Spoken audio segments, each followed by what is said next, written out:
So thank you very much, Ms. Schneider.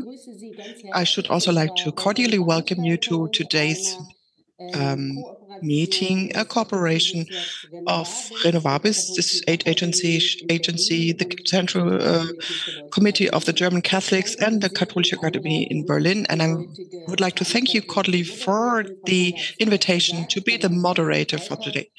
My name is Gabriele Freiter, and I'm the managing director for the Institute for Osteuropakunde, so Association for East European Studies. So we're going to talk about Armenia today. And 3 years ago, this country was already in the focus of an event of Listen to the East. And today, the reason for that was a war around the Armenian enclave of Nagorno-Karabakh. And Nagorno-Karabakh is a mainly Armenian settled area on the territory of the state of Azerbaijan. And at the beginning, I should like to briefly give you some information regarding this conflict so that you can get a better background picture. And this is important to understand the current situation and the events in Armenia. So to better understand the effects on politics, economy, and the society in Armenia. So please let me share a map with you.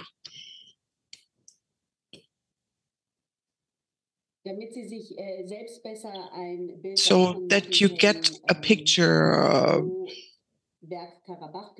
where it is located, what neighboring countries it has, Nagorno-Karabakh.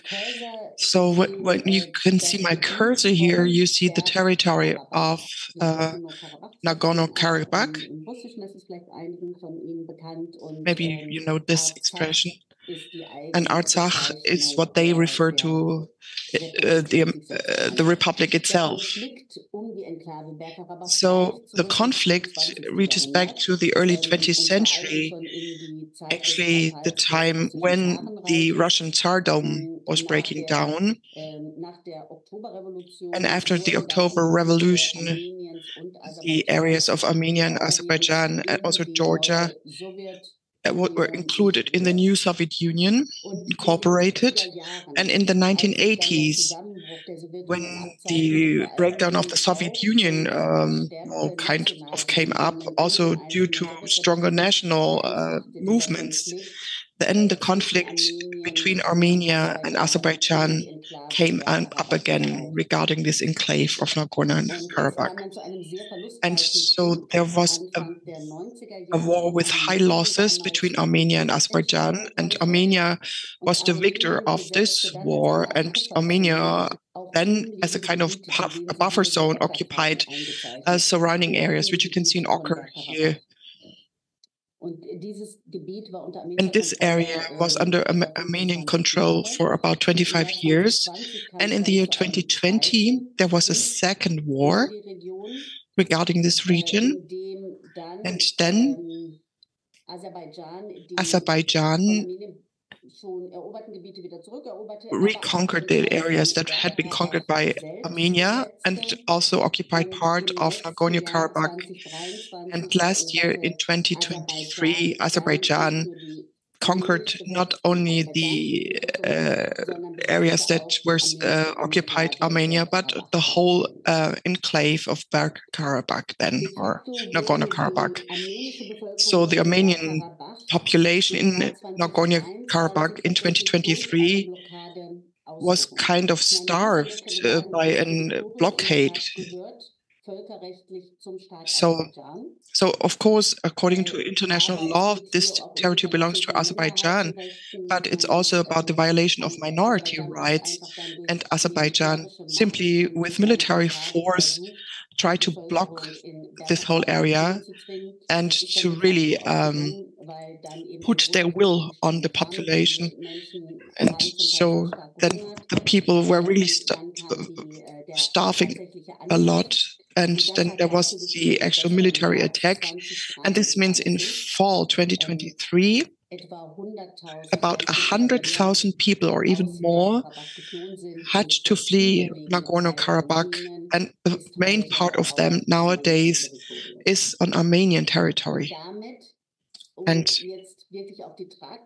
so to really understand the far-reaching effects of that, so we talk about a history of settlement of more than 1,000 years, and this has come to at least an interim end. Of course, we cannot foretell what the future will hold for this region. So the consequences of this expulsion from Nagorno-Karabakh, this is what we're going to talk about now. It is about the situation of the refugees that now live in Armenia.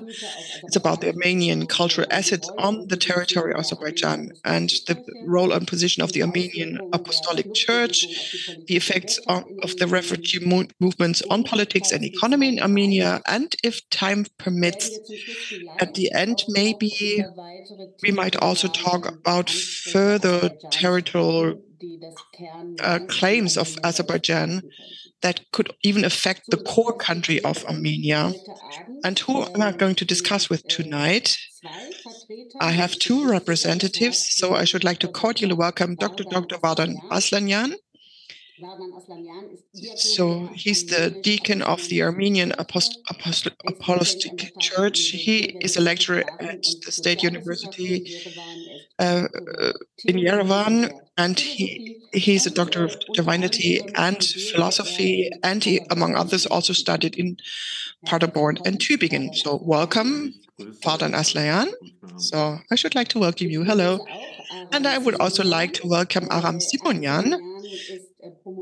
So he has a PhD in social sciences. Currently, he is a guest lecturer at the University of Sussex. And he wrote his PhD thesis in Kiel. And so we have two representatives that are familiar with the situation there. So also welcome to you, Mr. Simonyan. Thank you very much for having me. Thank you very much for the possibility to talk about this very important topic tonight. Okay, so this brings me to the situation of the refugees. Father Aslanyan, you are on the spot in Armenia. Can you briefly tell us something about the current situation of the refugees in Armenia? Well, so this expulsion of the population, Armenian population in Nagorno-Karabakh happened very quickly.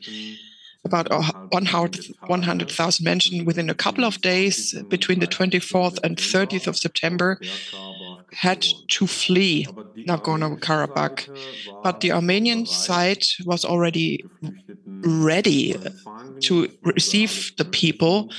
All kinds of things were done for them. So there was food packages, financial aid, free of charge registration with different social agencies and services, other initiatives, and volunteers together with the state cooperated there with the Red Cross, for example. So all participated, and there was also considerable financial support from all around the world, especially from Europe, and this helped us to relieve this emergency situation, like a crisis like we have in Gaza at the moment, for example. Many mayors from different regions personally came to Goris at the gate of reception, so to speak, where the Armenian refugees arrived. And they then declared themselves willing to welcome a defined amount of people in their villages or towns, provide free of charge housing, job opportunities. And many of those refused this and wanted to stay in Yerevan, in the capital, because they thought that they would have better opportunities in Yerevan. So the current situation and further developments, I think Professor Simeon knows more about this. So, Mr. Simonyan, the floor is yours. Well, I could add that more than 100,000 people actually have fled to Armenia. Well, not all of them have stayed in Armenia. There are also people that went abroad to different countries abroad, so moved on further to other countries. And I did a couple of interviews with people that left Artsakh after the blockade and came to Armenia. And to hear their perspective.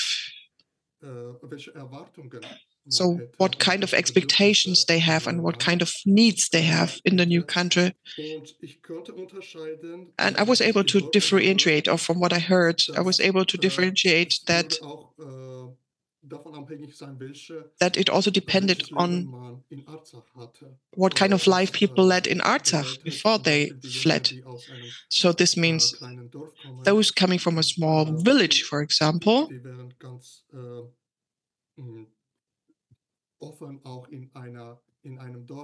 they were also quite open to live in a village in Armenia as well. But those who came from Panagirt, the capital of Artsakh, they rather prefer to stay in a large city like Yerevan. But also there are also different needs of depending on what people left behind. Some people managed to take their assets with them, gold, money, and whatsoever. And then there was others that had to leave everything behind. So the needs that the refugees have were also very different. So social, economic, psychological needs, also integration demands.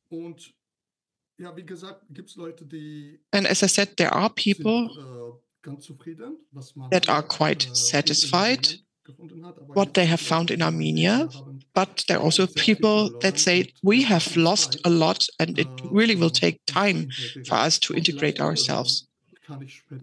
But maybe I can talk about this in more detail at a later moment.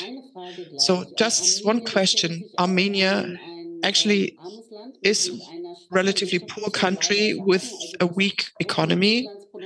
So the per capita gross domestic product is about 6,700 euros. And the average global gross domestic product, it's about 50% less than that, and less than a quarter of the average gross domestic product of the European Union. So Armenia really has a huge refugee problem at the moment and has a very weak economy.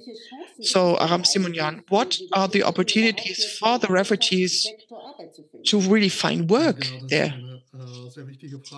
That's a very important question. Thank you. So one woman told me that those that are older than 40 years find it difficult to find work, a similar work to what they had in Artsakh. And then there are also managers and people with good positions in industry or in banks. And now they get a job offer for relatively menial jobs in Armenia. So then, therefore, they will not accept these offers.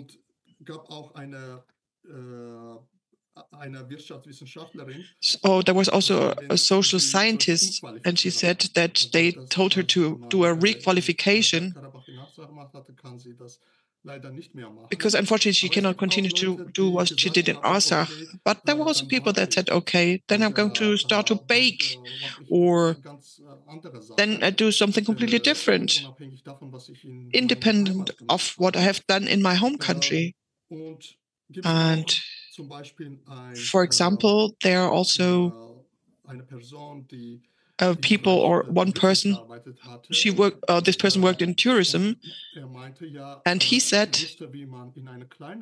I knew how to do this in a small country, but now I need more support to understand how you can do similar business in a larger country. and he found it difficult to adapt. So it's really different to what people have done before and what kind of expectations they had. Thank you very much. Before we move on and continue to talk about this, what this also means, this refugee situation for Armenia. Let's go one step back.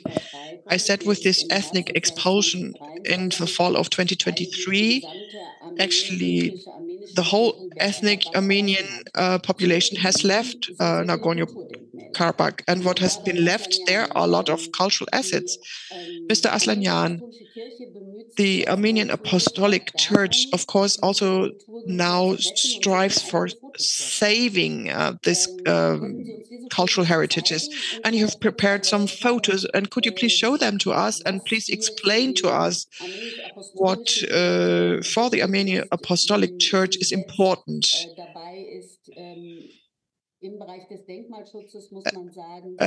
When it's about cultural heritage, when it's about preserving these cultural assets. So after the war, a committee was set up by the Armenian Church for the preservation of buildings, and in cooperation with UNESCO, they try to preserve the monuments, the monasteries, the churches in Artsakh. So in every meeting of the Ecumenical Council of the churches, we try to put the focus on these cultural assets. So there are very, very old churches and monasteries from the 4th and 5th century, which quite clearly are Armenian. So when you see this picture, can you share the photo with us, please, of the monastery in Ganzasar?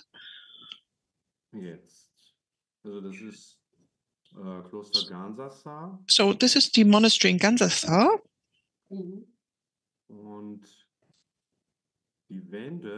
And you can see the walls here. So you see old Armenian scripture here.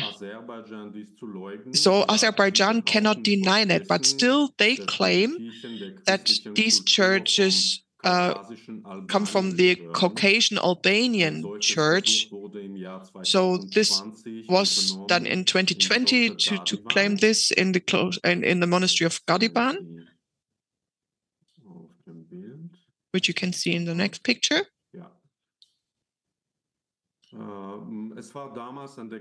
And at this time, it was at the border between Azerbaijan and Nagorno-Karabakh, and it was under the control of Russian peace troops. And Azerbaijan tried to send one of their priests there, but our Catholicos, as an answer, put monks there and deacons that, despite their risk of their life and the bad living conditions, stayed there for 3 years. Azerbaijan says the same regarding the church in Atrut, so that the Albanian culture built this church and not the Armenian church. And that's the plan of Azerbaijan, that all Armenian churches, graveyards, all of this should be destroyed or rebuilt. Neither Armenia or UNESCO has any access to these many monuments in Nagorno-Karabakh, and that's the problem. We do not know what has already been destroyed. The famous the Cathedral Rajanska is currently turned into a mosque. Let me show you a picture of that as well. So this used to be the cathedral, and now you see that it's being rebuilt into in a mosque now. So much regarding this point. So thank you very much. There was one question in the chat. How many people actually live in Artsakh, this self-proclaimed republic that has never been internationally acknowledged? So how many people have stayed there? with an Armenian origin. Can you? Dutzende, nicht mehr. Dozens, not more, dozens.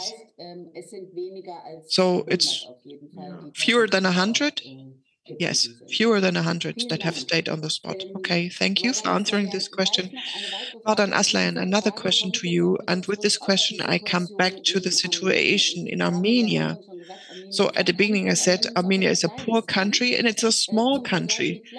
So the space of Armenia is about the federal state of Brandenburg in Germany, so that you get a vague idea of the size we're talking about here. So it's a very small country, and a lot of refugees have come there now, obviously. And Armenia itself has about 2.8 million inhabitants. So, and now 100,000 people have come into the country. So, how does the population react in Armenia regarding this very massive influx of refugees? Maybe Mr. Simonian can answer this question better.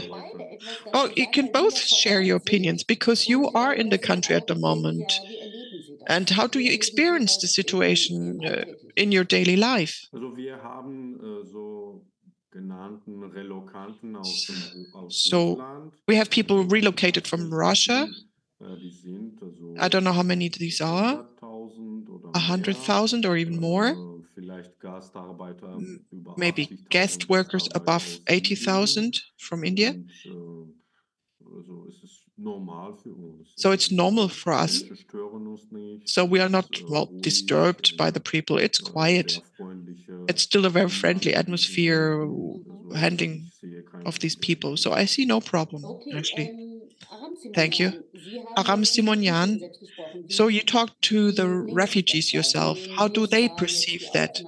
How do they perceive their reception in Armenia? Yeah, I talked to refugees, and they told me, so a woman said the people are very friendly, very open, but I also heard stories that not everybody is like this. Somebody asked, well, there was no bread, but with flour you could bake. And people were not really able to understand how difficult it was after the blockade, that people did not even not have medicine, and also no bread, nothing. And so she said, people don't want to say bad things, but still they will kind of insult us with their questions somehow. So people are open in general, but there are also people that said, my son or my husband were lost there, and why weren't we able to continue to live there? And so on the one hand, people show them that they're welcome, but on the other hand,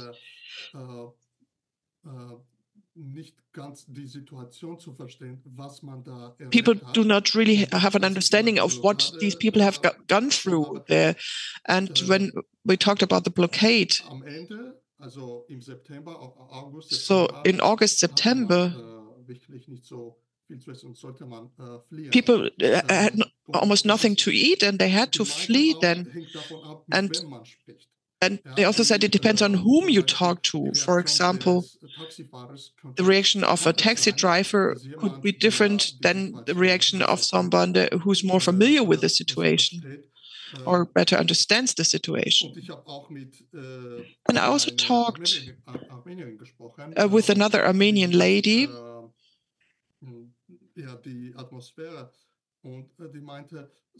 about the atmosphere there, and she said, well, depending on what people had in Artsakh or Nagorno-Karabakh, so depending on that, people are very open to receive aid, and others need more time. And then there are the people that said, I try to fend for myself. I try to manage on my own. But all in all, we are all Armenians, and therefore people are quite open. Of course, there are regional differences in culture or the dialect, but apart from that, people were really very open. Thank you. Aram Simonyan, I would like now to talk a little bit about the domestic political situation. Even without the last war, the domestic political situation in Armenia is rather tense. So maybe for the background, in 2018, there was the so-called Velvet Revolution in Armenia. And the just newly elected Prime Minister Aslanyan was forced to step down because of corruption charges. Protests in the street, people went in the street, protested, and therefore forced him to step down. And the former journalist Nikol Pashinyan was then designated or elected to be the new prime minister, and he still holds this position today. So how has the political and social life in Armenia changed since the Velvet Revolution? How do you see that, Mr. Simonyan? So after the revolution 2018, and you can also see this in statistics, the people were satisfied, and also the corruption index has improved, Freedom House or the democracy index, all this has improved until today, actually. So this, according to the corruption index, Armenia is really on a good way, and it has the best position in the whole region there, Eastern Europe, Central Asia, and so on. And we still have a hybrid regime.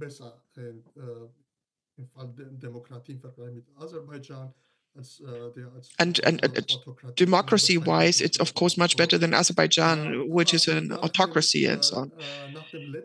But after the last war in 2020, there was dissatisfaction that people that the war had been lost, and it was also criticized whether diplomacy could have been better, because that F-16 fighting jets did not belong to Azerbaijan. This was supported by other countries. And why didn't Armenia get similar support from other countries? Or in Artsakh,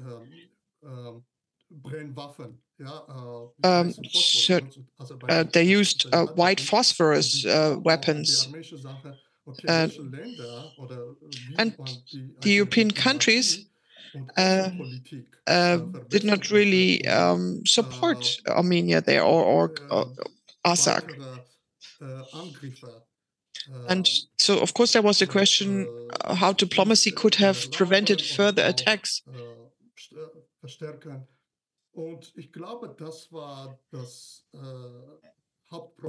I think this was the main problem. The war was lost, and there were more and more tensions. And then in 2023, there was yet another war. And so after this blockade, a total of roughly 120,000 people have left. And so the opposition parties want to find a solution, of course. So, Vardan Aslanyan, you are in the country. How do you perceive the political mood?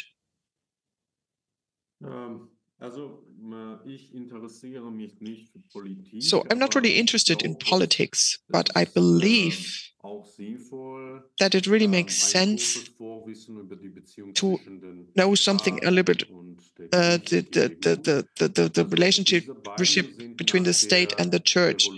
So after the revolution of 2018, they are at opposing ends. So the church strongly criticizes the politics of the new government, also regarding Nagorno-Karabakh, and several times asked the Prime Minister Pashinyan to step down. So the state, on the other hand, left out any religious education in school. So also provocation against the Catholic cause were instigated. And I don't see this as a representative of the church, so just for you to get a rough idea of the current situation. So the relationship between church and state is problematic. So it's also a fight for power, isn't it? Yeah. So the Armenian Apostolic Church is the national church in 2005. This was also laid down in the constitution. So it has about 95% of Armenians are members of the Armenian Apostolic Church. So therefore they have this status there, this claim, and therefore this is a fight for power between the state and the church. But I think that from the state, they also claim or they ask for more transparency and more democracy. Does that have any effects on the Armenian Apostolic Church itself? Well, that's hard to say. The Armenian Church is an Orthodox church.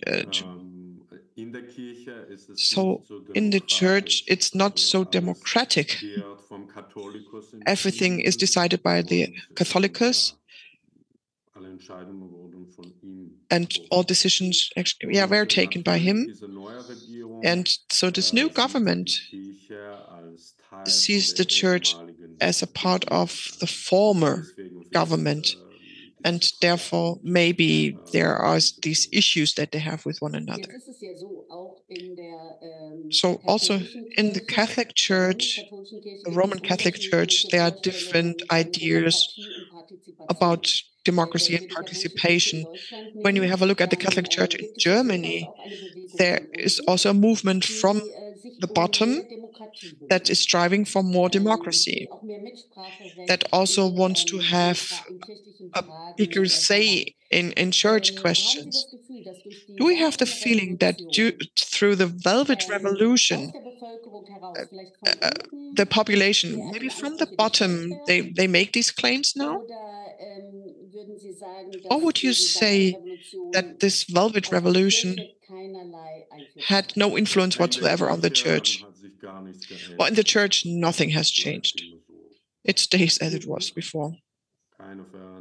So no changes there. So I think there are also problems between civil society organizations and the church.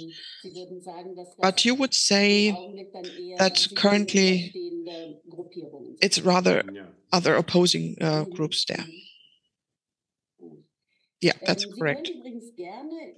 By the way, you can put your questions into the chat and we would be ready to answer that.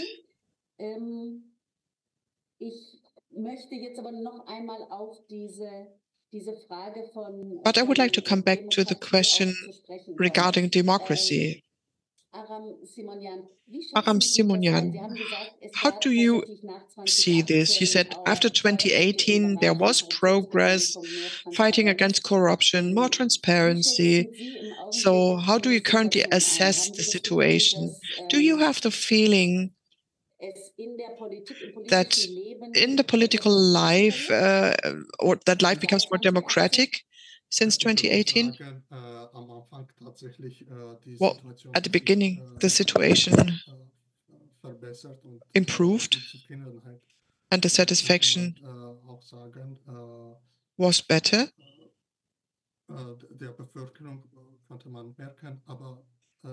But After the war, 2020, the opposition, but also the population, were very dissatisfied with the politics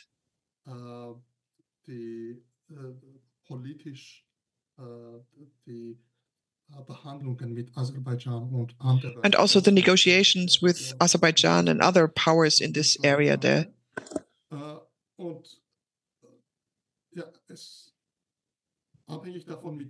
Well, depending on whether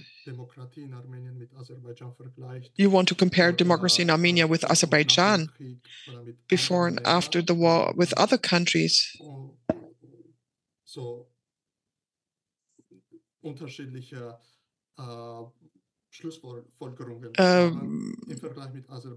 well, I mean, if you compare to Azerbaijan, it's more transparent, of course. It's more democratic. Freedom of speech, internet, other freedoms are given, but after the war, but also shortly before the war, you notice also difficulties in politics. And that things were not achieved the way people promised during the revolution. So thank you very much. So there are lots of questions coming in to the chat now. But Aram Simonyan, I would like to ask another question, address another question to you. Because Armenia, of course, is in a very difficult situation at the moment. At the beginning, I showed you the map.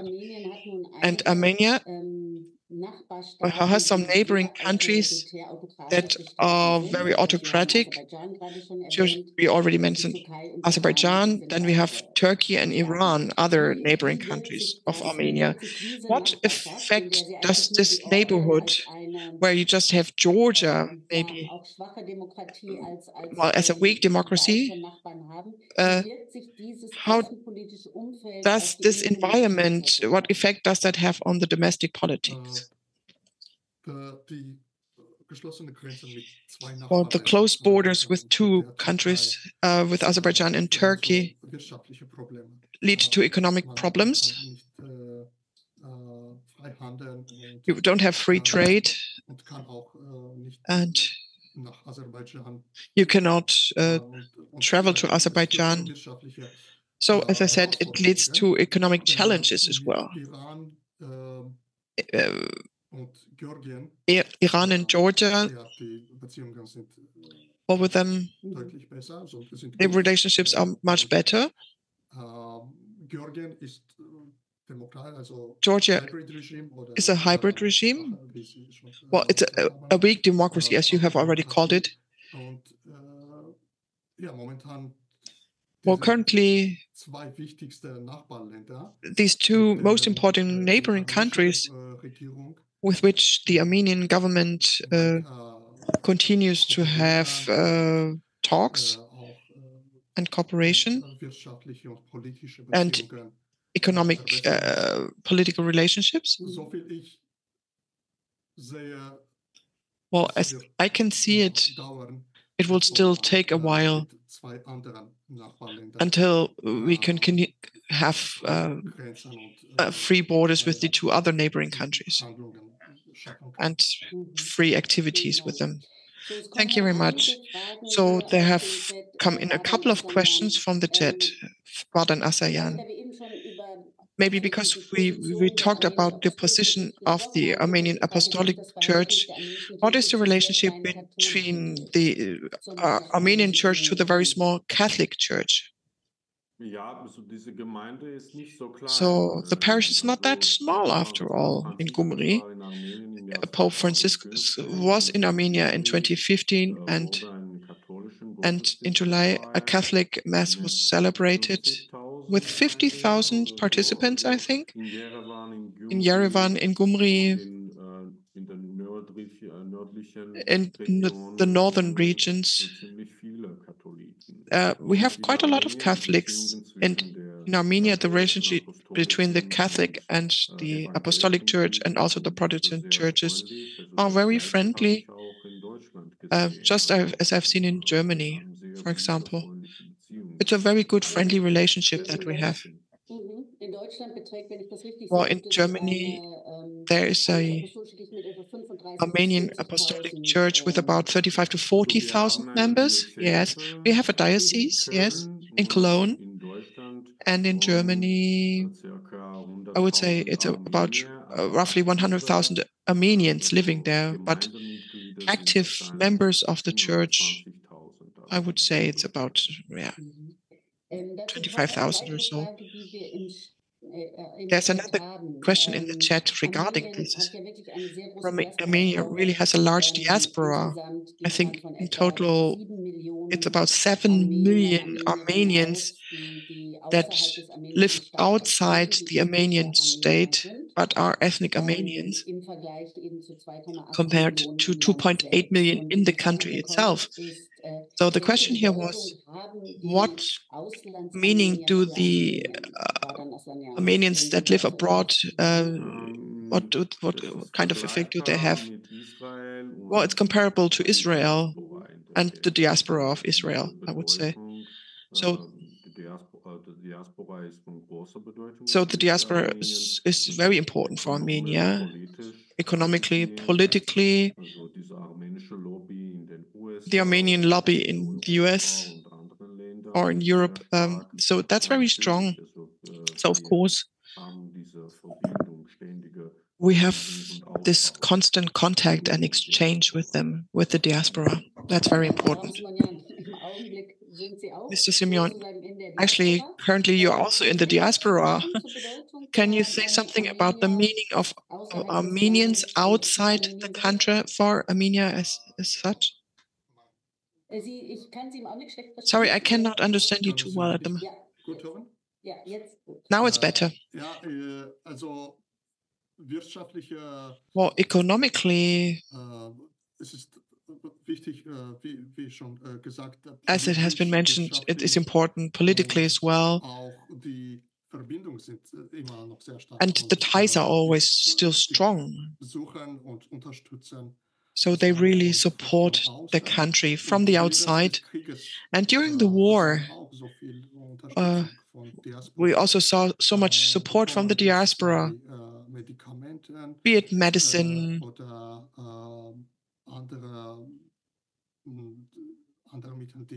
or other means that the refugees need.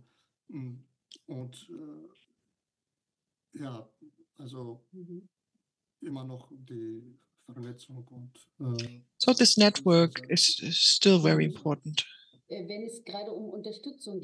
When we talk about support now, Vardan, Aslanyan, another question from the chat to you, or maybe also representatives from Caritas or Renovabus that are in the virtual room. The question is regarding the projects that Caritas and Renovabus have newly started after the flight from Artsakh. Can you say something regarding then? Oh, Ms. Schneider, Ms. Gavrich, Ms. Fendrich, can you share anything regarding that? But maybe first you, Mr. Aslanyan. Are there any new projects by Caritas or Renovabis that have been started? Well, I have no information about this, I'm afraid to say. So, Heidi Fendrich, do you have information from Renovabis? So Sebastian Hisch, he could share something. He's in charge of Armenia. Yeah, great. Okay, so we have the right person there then.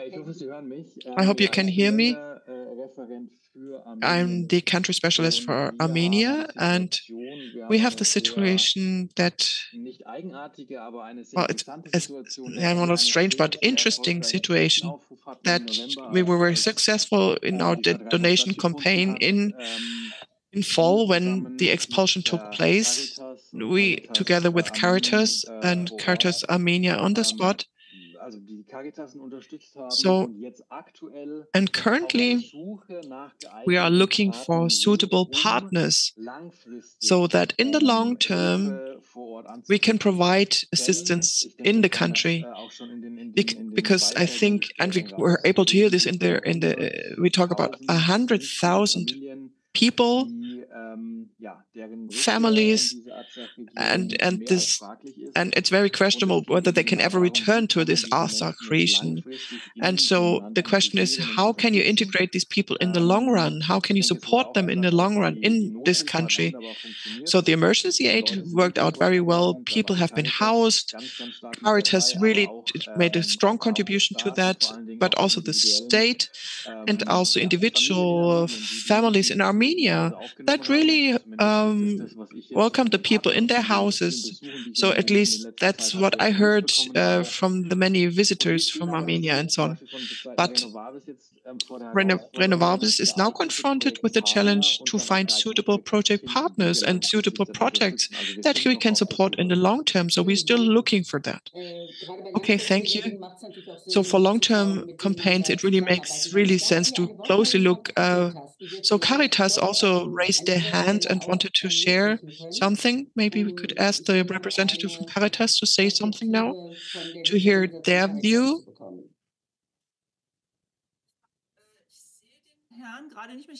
I can't see this person. I saw that this person raised their hand. Now. He's back. Okay. Ja, schönen guten Tag. Right. Hello, everybody. I'm Martin Tamlik, and I'm Talmaier, and I'm in charge of Caritas International for Armenia. And I just want to say, I saw that there are also colleagues from Caritas Armenia here, but I would like to say something regarding the emergency aid. Caritas Armenia, as far as I know, had a rapid response appeal. So they started this where the network, which started in December until February now. So this was emergency matters, food packages, housing, blankets, winter assistance. Because in October, the flight took place. So, of course, we were confronted with winter then immediately. At the same time, there was a project by Caritas International together with Caritas Armenia, which was also supported by the Diocese Rottenburg-Stuttgart. And this is mainly about cash support for families in need that either have a nursing case in their family or handicapped children or many children. So it was mainly to get these people well through the winter with this cash assistance. So this is what is currently going on. And then we plan in spring that we have two further projects, on the one hand, together with us and Caritas, so Caritas Germany, and then across the whole Caritas network, Europe-wide or globally, Caritas Internationalis. And I see that Lucine has raised her hand. She knows even more about this, what is planned. So this is assistance that we started already in 2020 after this war. As regards shelter, for example, and livelihood. Thank you very much. So I would like to suggest, Ms. Schneider, is it possible that we can listen to Ms. Stepanyan? Yeah, I handed over the microphone to her, so it should work now that you can talk to us. So Ms. Stepanyan, can you say something? Good evening, everyone. Sorry, my camera is off. Thank you very much for organizing this very important event. Armenia and displaced people from Artsakh, Nagorno-Karabakh that are residing in Armenia are really appreciating whatever you all are doing for us, but it's obvious that the need is huge, the need for support is huge. In regard to what Caritas Armenia is doing currently, we are now implementing different emergency assistance projects for displaced people from Artsakh. One of them is implemented with support of Caritas Internationalis member organizations. This is emergency support, cash assistance, in-kind assistance, and post-traumatic social assistance to them. Also, as Martin has already told you about, the project that we are now implementing with Caritas Germany, a similar project as I told about the Caritas Internationalis supported project, and also we have different emergency assistance projects with support of other Caritas member organizations. But at this point, at this moment, we are now looking into sustainable solutions because you all know that we have more than 100,000 displaced people from the recent wave of displacement, but we have even more people, around 35 to 50,000 people that were displaced after the war in 2020, and also some of them during the blockade. So we can say that we have around 150,000 displaced people during the recent years. And in addition to top of this, we have also displaced Syrian Armenians that they are still in the integration process. And as Caritas Armenia, we have been engaged in support programs for displaced people since many years, for Syrian Armenians now, for people from Nagorno-Karabakh. And what usually we do, we start with emergency assistance, humanitarian aid for people just during the crisis or after the crisis. And then we go to early relief activities and continue with integration activities. At this certain moment, we are now into the phases of going from the emergency assistance to the early relief activities. Now we are discussing with the government, with other stakeholders, what are the main needs of people. And it's obvious that the main needs are housing and income sources. So we have this experience of support to people, promoting and ensuring their sustainable integration in the country. And since we all understand that they have no way to go back, they are going to stay in the country. This means that sorry. Thank you, Ms. Stepanian. I think that was very important that you shared this with us, that you pointed out once again that from the war from 2020, there was also something left. Yeah, sure. There's something left, and not all people are integrated. And therefore, I think this is very important. But please, I would like to, because there are many other questions, I would like to come back to the political situation, and therefore I would like to make use of the last 10 minutes that we still have to see what kind of perspectives do we have. In the chat, we have a couple of questions regarding that as well. In how far it's still realistic that people go back to Nagorno-Karabakh, or what would have to be done. So Vardan, Aslanyan, and Aram Simonyan. So this is a very difficult question, I know. And so Aram Simonyan, maybe you can briefly say something regarding this. So what would be necessary? Maybe just one sentence that I heard in the interviews. So support of international organizations is extremely important, and this helps people to survive. And they hope that also after March, these projects will continue, especially in Yerevan.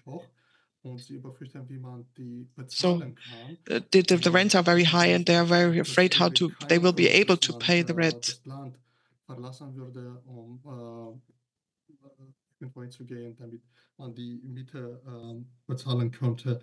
So this is a key problem for the people.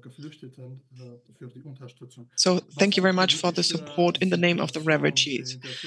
As far as the political situation in the future is concerned, one person said in the interviews, hopefully there's still a possibility so that we can return, because Artsakh is our home country, and we want to live in our home country. And another person said,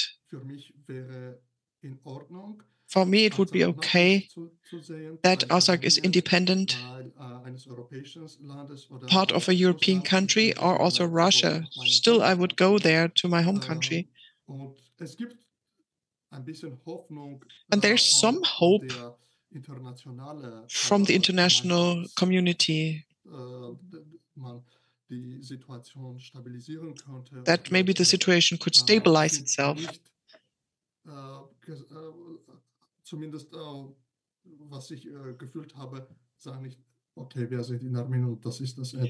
So at least what I saw was that people were not saying that, yeah, okay, we're now in Armenia and that's that. And the third person said, with a signature, they gave Ararat and Yerevan, and I hope now with a signature, they will not give away Artsakh now.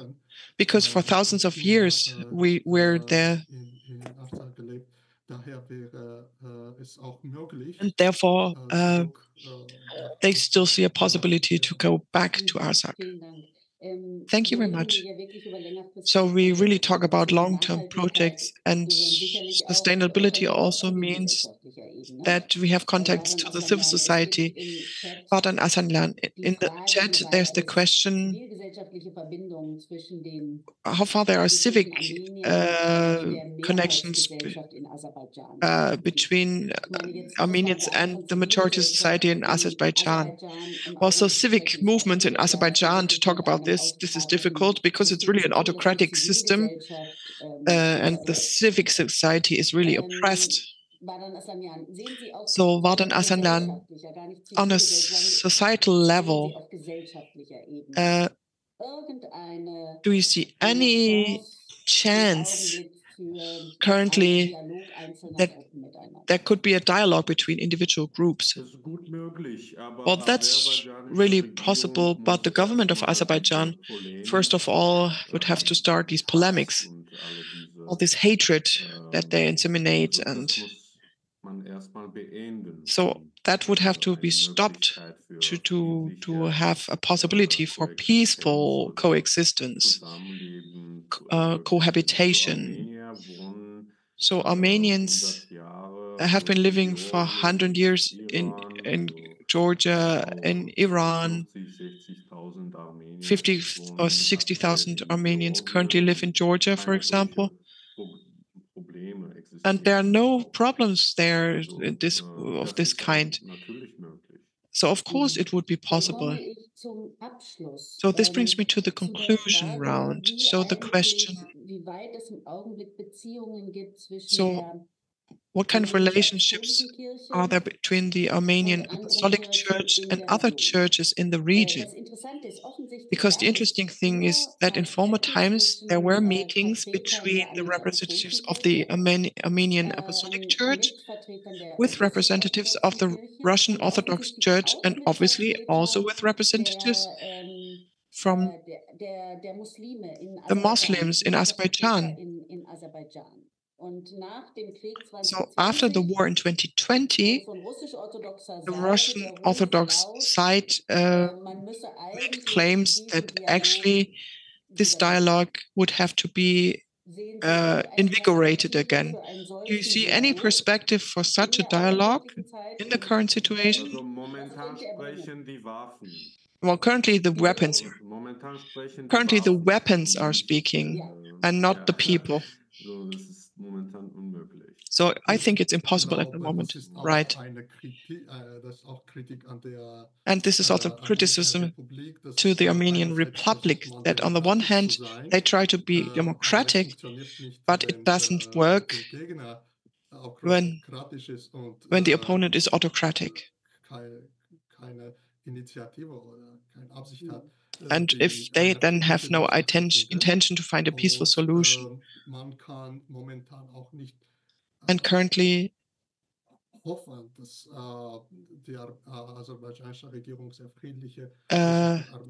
we cannot really hope for a peaceful solution of the Azerbaijani government for the Armenian people.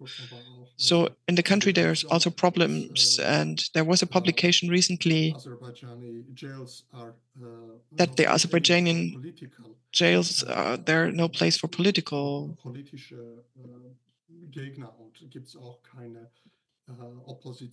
So there's no opposition in Azerbaijan, and the situation for people, Azerbaijanis themselves, is difficult there. So to hope that they would be open.